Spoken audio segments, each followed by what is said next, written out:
Now, the Passenger Rail Agency of South Africa has dismissed 4 senior officials from its Protection Services Department.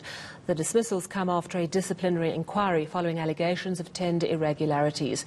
Now, the officials were named by former Public Protector Thuli Madonsela in her August 2015 report, Derailed. That probe found widespread looting and maladministration at the state-owned rail agency, while Lucky Montana was the chief executive. To unpack this, I'm joined by Prasa Administrator Bongisizwe Mpondo. Good evening, Mr. Mpondo. Thank you very much for your time. How important and how crucial are today's 4 dismissals? And will these 4 people potentially face criminal charges? Good evening, Sally, and good evening to your listeners. This is quite an important milestone for Prasa. As part of the turnaround plan that we are implementing, consequence management is crucial in terms of how we move forward. This stems, of course, from the variety of irregularities, maladministration that has plagued the organization over the past few years.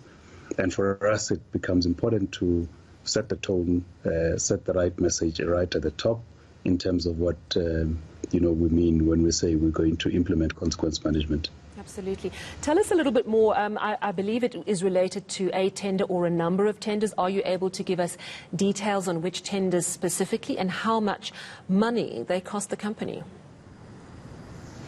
Well, it's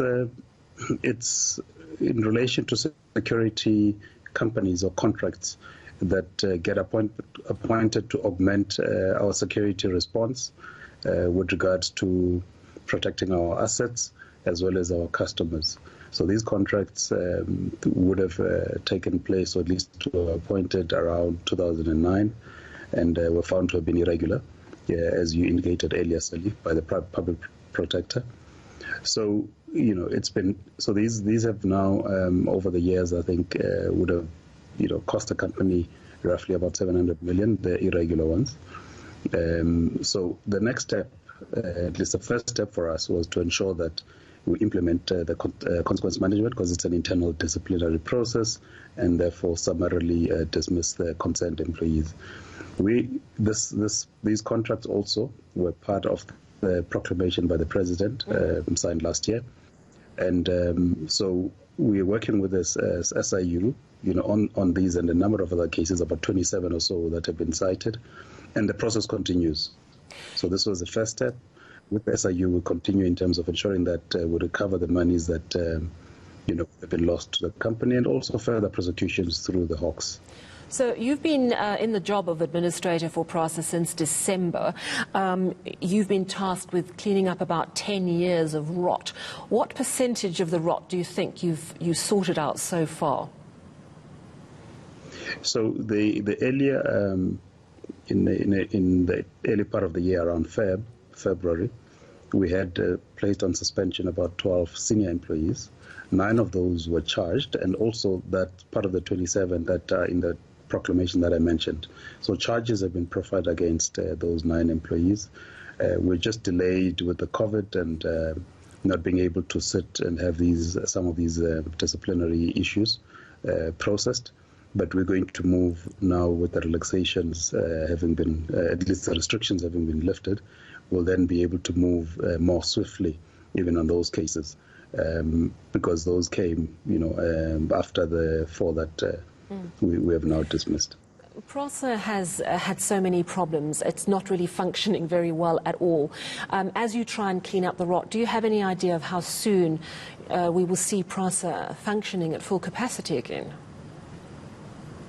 Yeah, well, it's noteworthy, I think, Sally, and it's common cause that even prior to the advent of the COVID-19 pandemic, our operations were not, optimal due to a number of issues.